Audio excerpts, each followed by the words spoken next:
Hey everybody, Dr. Diane, your Libido Doc, talking about positions in Novelty and how to use positions as a way of bringing some sexy desire back into the relationship. Happy Valentine's Day, happy Love Day.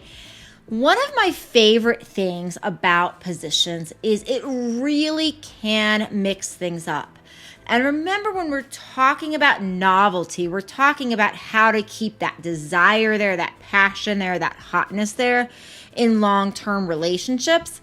And it's not just about the act.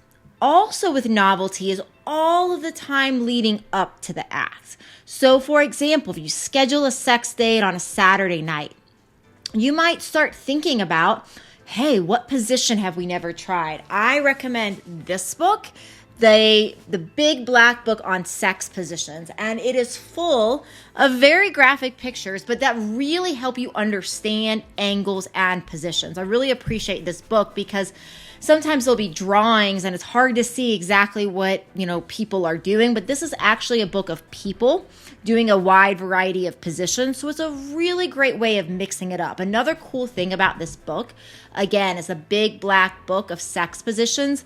Another cool thing about it is it will actually tell you on like a pleasure meter, is it good for him? Is it good for her? Where is it at? And this is really going to make a difference as far as eroticism and turn on. So one thing you can do in exploring new positions is setting a sex date, looking up a position or thinking about a position maybe you haven't done in a while, and then starting to flirt text with your partner. And what that's doing back from a novelty thing is that's creating that desire, that dopamine. But then if you start talking about it on a Thursday and you're not actually going to do that till a Saturday, it creates that distance and it creates that dopamine. It creates more and more of that desire when it's on the mind, but you don't get to have it yet. That gap is part of that newness, that novelty of being new in a relationship is he or she going to call me? When are they going to call me? When are we going to see each other again? That's what creates that desire. So we can do the same thing by creating that desire just with things like position, getting that person thinking about it, right?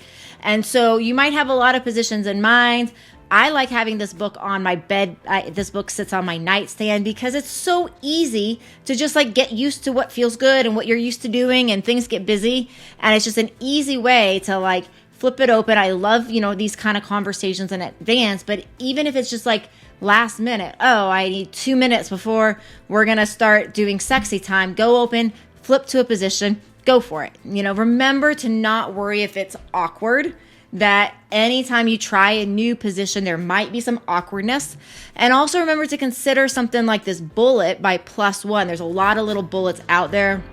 This one is +1. And I love having this on the nightstand too. And look at some of my other videos about how to introduce sex toys into your play. But the nice thing about this is it vibrates, it comes right into your hand, and it's an easy way in some of these positions that may not get to a lot of clitoral stimulation for you to actually hold this there to get additional clitoral stimulation to allow yourself to have pleasure in some of these other types of positions if you need that type of stimulation based upon your own anatomy. So please do join me for my next masterclass. Please do take my libido quiz. You'll see in the show notes the libido quiz. That's where you can find all of the information on testing for the top physical root causes of libido. It's a quiz to let you know if it's more hormone or cardiovascular or nervous system or more stress hormone related as far as low libido. So really cool information. I had a really amazing programmer help me with that quiz. So it's super high level. You won't find anything else on the internet like it. And that's it for now. I'll see you in another video.